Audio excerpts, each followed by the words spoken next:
Ladies and gentleman, ನೆಲಮಂಗಲದಲ್ಲಿ ಒಂದು ಹೃದಯ ವಿದ್ರಾವಕ ಘಟನೆ ನಡೆದಿದೆ.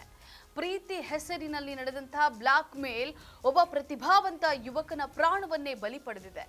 ಜಿಮ್ನಲ್ಲಿ ಪರಿಚಯವಾದ 42 ವರ್ಷದ ಮಹಿಳೆಯೊಬ್ಬಳ ಕಿರುಕುಳಕ್ಕೆ ಬೇಸತ್ತು 28 ವರ್ಷದ ಜಿಮ್ ಟ್ರೈನರ್ ಆತ್ಮಹತ್ಯೆಯನ್ನ ಮಾಡಿಕೊಂಡಿರುವಂತಹ ಘಟನೆ ಸಂಚಲನವನ್ನ ಮೂಡಿಸಿದೆ. ಅಷ್ಟಕ್ಕೂ ಏನಿದು ಘಟನೆ? ಜಿಮ್ ಟ್ರೈನರ್ ಆತ್ಮಹತ್ಯೆ ಮಾಡಿಕೊಂಡಿದ್ಯಾಕೆ? ಈ ಬಗ್ಗೆ ಕಂಪ್ಲೀಟ್ ಡೀಟೇಲ್ಸ್ ಅನ್ನ ನೀಡ್ತೀನಿ.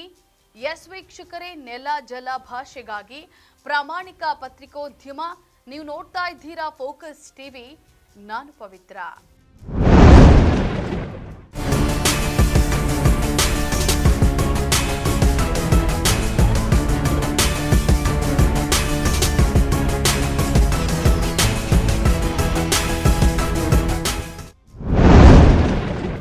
ಇವನ ಹೆಸರು ದಿಲೀಪ್, ವಯಸ್ಸು 28. ನೆಲಮಂಗಲ ಟೌನ್ನ ವಾಜಿರಹಳ್ಳಿಯ ನಿವಾಸಿಯಾಗಿದ್ದಂಥ ಈತ ಸ್ಥಳೀಯ ಜಿಮ್ ಒಂದರಲ್ಲಿ ಟ್ರೈನರ್ ಆಗಿ ಕೆಲಸ ಮಾಡ್ತಾ ಇದ್ದ.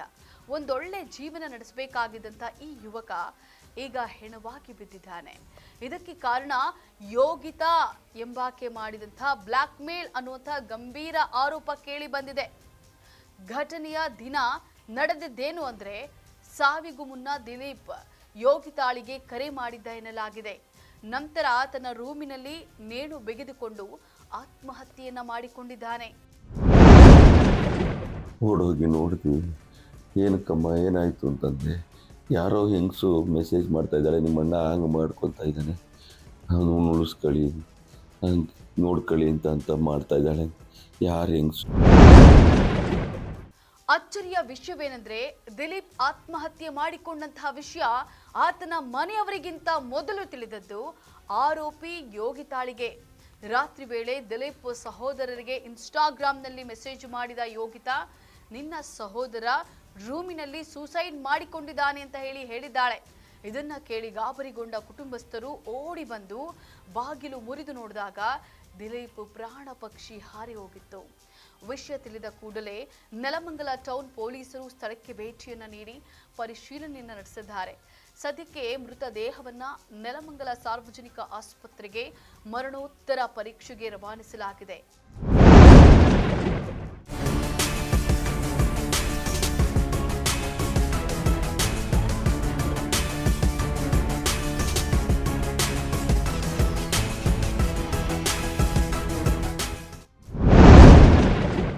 ಸದ್ಯ ನೆಲಮಂಗಲ ಟೌನ್ ಪೊಲೀಸ್ ಠಾಣೆಯಲ್ಲಿ ಪ್ರಕರಣ ದಾಖಲಾಗಿದ್ದು ಯೋಗಿತಾಳನ್ನ ವಶಕ್ಕೆ ಪಡೆದು ವಿಚಾರಣೆಯನ್ನು ನಡೆಸ್ತಾ ಇದ್ದಾರೆ.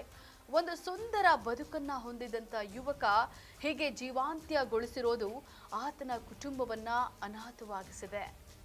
ಈ ಬ್ಲಾಕ್ ಮೇಲ್ ಜಾಲದ ಹಿಂದೆ ಅಸಲಿ ಸತ್ಯವೇನು ಅನ್ನೋದು ಪೊಲೀಸ್ ತನಿಖೆಯಿಂದ ಹೊರ ಬರಬೇಕಿದೆ.